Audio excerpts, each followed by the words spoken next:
गुरु गोविंद दो खड़े काको लागू पाओ।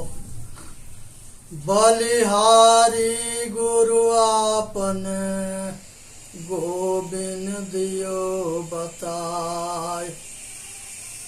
बलिहारी गुरु आपके गोविंद दियो बताए। आज मनुष्य जो है चरित्रहीन होकर के ये जो है अपना घोर पतन करता है। जो मनुष्य अपने रज बीज के रक्षा कर लेता है वो अपने जीवन के रक्षा कर लेता है, और जो अपने रज बीज के पानी के जैसे बहवाता है वो अपना जीवन के नाश कर लेता है। जब 20-25 के बीच में शादी होता है तो वो अपने औरत के आगे लाचार, विवश और मजबूर होता है। 20 के नीचे जो है 15-20 के बीच में उसके अंदर जो है सन की एक बीमारी होता है। उस बीमारी में ये अष्ट मैथुन जो के विषय में ये दास आज बताने जा रहा है। अष्ट मैथुन में 1 नंबर में हस्त मैथुन आता है, जो हाथ से अपने बीज को निकाल देना, ये हस्त मैथुन है। उसके बाद गुदा मैथुन, ये दूसरा मैथुन है। तीसरा में जो है नारी मैथुन, ये तीसरा मैथुन है। और अपने रज बीज के किसी तरह से छीण करना, ये चौथा मैथुन है। 5वां में जो है नारी के रूप देख करके आप पागल हो जाना, और श्रृंगार रस में दीवाना हो जाना, ये अपने दिमाग के खोखला करना है। तो श्रृंगार रस में अश्लील वीडियो देखना, तस्वीर देखना, बुल्लू पिक्चर देखना और अपने दिमाग के उसी में खपा देना। तो ये जो है श्रृंगार रस से, ये जो है 5वां मैथुन है। नारी के शब्द के दीवाना हो जाना, आसक्त हो जाना, उसके पीछे पड़ जाना, उसके जो है अपना मनोरंजन के लिए उसके जो है पीछे लग करके आसक्त हो जाना, आप बेहोश हो जाना, ये जो है नारी के शब्द में पागल होना, ये 6ठा मैथुन है। नारी से मिलने के लिए प्रयत्न करना, पीछा करना और कोशिश करना, ये 7वां मैथुन है। उसके बाद 8वां मैथुन जो है नारी के कहीं एकांत में जबरन उसके साथ उसके सील भंग कर देना, ये 8वां मैथुन है। नारी के बिना मर्जी के, बिना रिश्ता के, ये 8वां मैथुन है। ये 8 तरह के मैथुन जो है हमारे ग्रंथों में हमारे ऋषियों ने बताया है। उसके आगे भी बताया है कि नारी के जो व्यापार करता है वो महान शैतान है, दानव है, दुष्ट है। नारी के व्यापार करने वाले बहुत जो है दुष्ट होते हैं, शैतान होते हैं, विधर्मी होते हैं। दूसरे नंबर पर नारी के ब्रांड बास करके उसके संगे वीडियो बना करके और उसको ब्लैकमेल करना, ये दूसरे जो है नारी के शोषण है। तीसरे नंबर पर नारी के सील सील भंग करके और उसको जान से मार देना, ये जो है तीसरा जो है नारी शोषण है। चौथे नंबर पर नारी से शादी करके अधर्म परिवर्तन करा देना, ये भी जो है चौथा नारी शोषण है। 5वां नंबर पर नारी के गर्भ में अगर बेटी रहती है तो उसको गर्भ में मार देना, ये भी नारी के जो है 5वां जो है शोषण है। बेटी अभी गर्भ में उसको मार देना। 6ठा नंबर पर नारी के अपमान करना, नारी के जो है शोषण करना, नारी के नारीत्व के महत्व न देना, ये जो है नारियों के अपमान जो है 6ठा नारी शोषण है। 7 नंबर पर नारी के बिना मर्जी के खिलाफ उसके संगे बलात्कार जबरन कर देना, उसके जो है लोक मर्यादा में उसके सिर नीचे कर देना, एक घोर पाप है। ये 7वां जो है नारी शोषण है।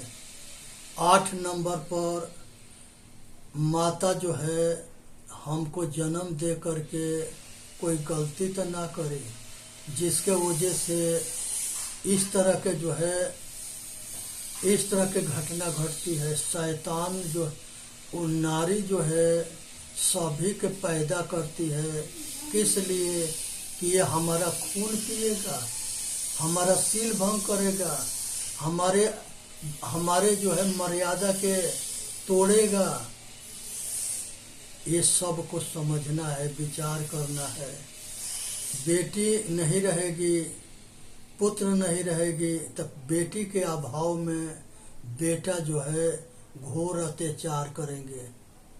इसलिए नारी के गर्भ से लेके आखिरी दम तक ले नारी समाज के रक्षा करना चाहिए, आदर करना चाहिए, सम्मान करना चाहिए। इसी में मानव जाति के हित है।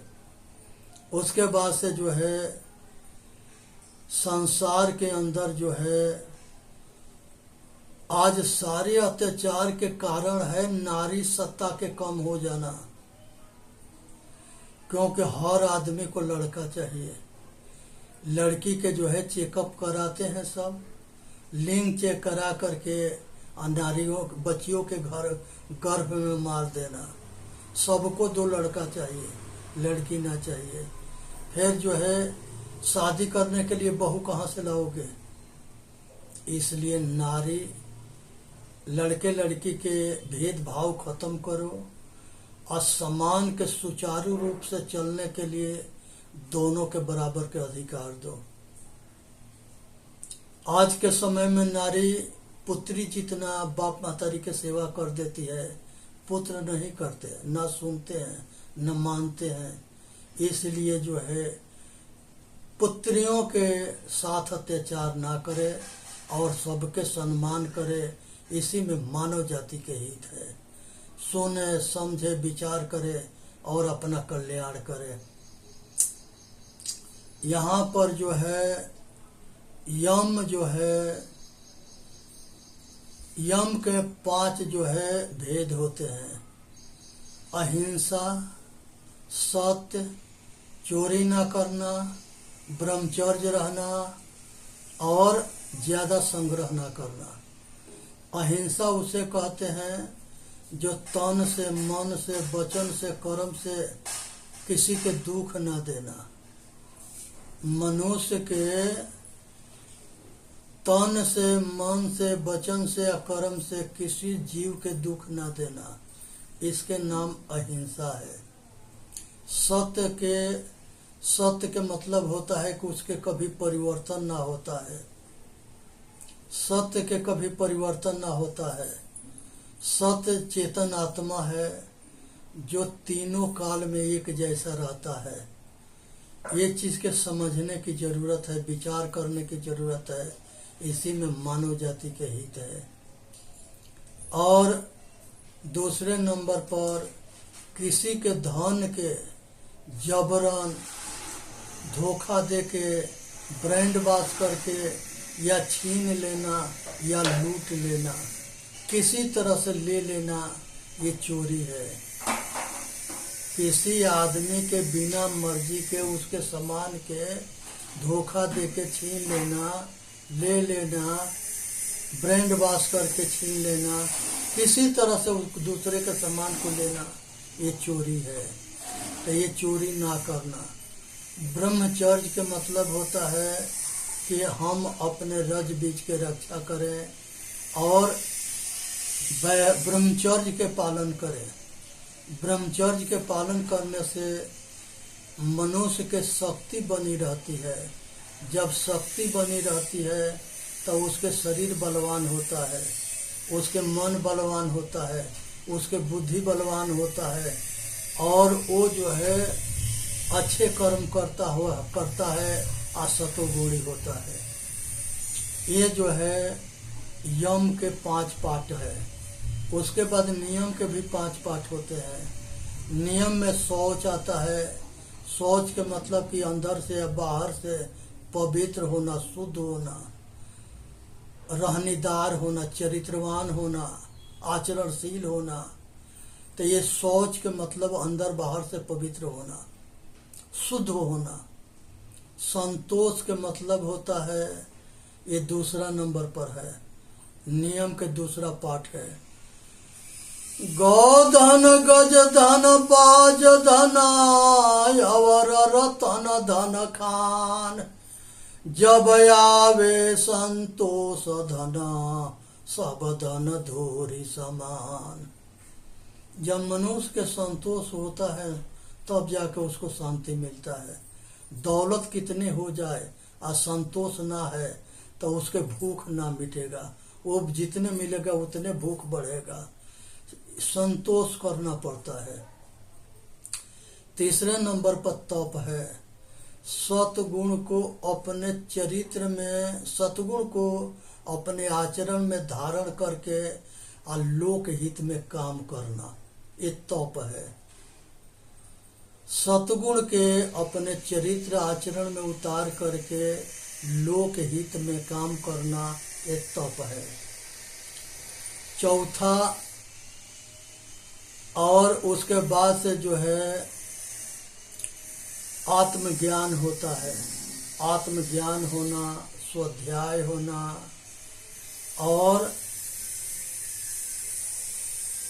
रहनी कहनी सहनी, ये सब आचरणशील होना, ये सब आत्मज्ञान के पाठ हैं। उसके बाद से जो है आसन होता है। अगर तप साधना करने के लिए, ध्यान करने के लिए आसन की जरूरत पड़ता है तो आसन में ऐसा होना चाहिए कि हम कुछ देर तक ले आराम से बैठ सके। उसके बाद प्राणायाम होता है। प्राणायाम के मतलब होता है अपने सांस को बाहर और अंदर रोकना और एक नासिका से दूसरे नासिका में खींच के छोड़ना, दोनों बदलते रहना, ये सब प्राणायाम है। ये साधन करने से श्वास जो है स्थिर होता है। उसके बाद प्रत्याहार है। शब्द, स्पर्श, रूप, रस, गंध, ये जितने विषय है ये सब जो है इंद्रियों के आहार है। हम अच्छे खाना खाना, शाकाहारी होना, नशा मुक्त रहना, भोजन शुद्ध करना, तो हम ये जो है ये हमारे देखने के दृष्टि अच्छा होना, बोलने के अच्छा शब्द होना, गंध अच्छा लेना, स्वाद अच्छा लेना, ये 5 विषय के 5 ज्ञान इंद्रियों के शुद्धिकरण के नाम प्रत्याहार है। उसके बाद धारणा। धारणा का मतलब होता है कि आत्मज्ञान के द्वारा अपने आत्मज्ञान के पर अटल होकर के या साधन ध्यान करके अपने स्वरूपस्थ होना, ये धारणा है। साधन करना, ध्यान करना। ध्यान किसके? अपने को जानो, अपने के मानो, अपने के समझो, अपना कल्याण करो। ध्यान अपने चेतन आत्मा को करनी है। और जब ध्यान हम अपने स्वरूप को करते हैं और अंतर्मुखी होते हैं, अपने आप में लौटते हैं, तो जीते ना तो रहो तो मुँह कातर हो जो जियत ना तरे। इसको जो है सहज समाधि कहते हैं। जीते जिए समाधि लगता है। जैसे गहरी निद्रा होता है वैसे गहरी जो है समाधि होता है। होश तो रहता है लेकिन केवल मात्र साक्षी रहता है, जागृत रहता है और चेतन आत्मा होता है। तो इस समाधि के बड़ा महत्व है। जो आदमी जीते जी समाधि में पूर्ण शांत हो जाता है वो मरने के बाद भी मोक्ष हो जाता है। तो आज जरूरत है करहु विचार सब दुख जाई। जब विचार करते हैं तो सब दुख चला जाता है। अब विचार ना करेंगे तो फंसेंगे, पतन होगा। जड़ के अचेतन के निर्णय जानना चाहिए। अपना स्वरूप अपने ऊपर तो कृपा कर लो, अपना तो कल्याण कर लो। जो अपने को जाना वो दुनिया के जाना, जो अपने के ना जाना वो किसी के ना जाना। वीडियो के लाइक करे, सब्सक्राइब करे, अपना कल्याण करे। बोलिए सतगुरुदेव की जय। साहेब बंदगी, साहेब बंदगी, साहेब बंदगी।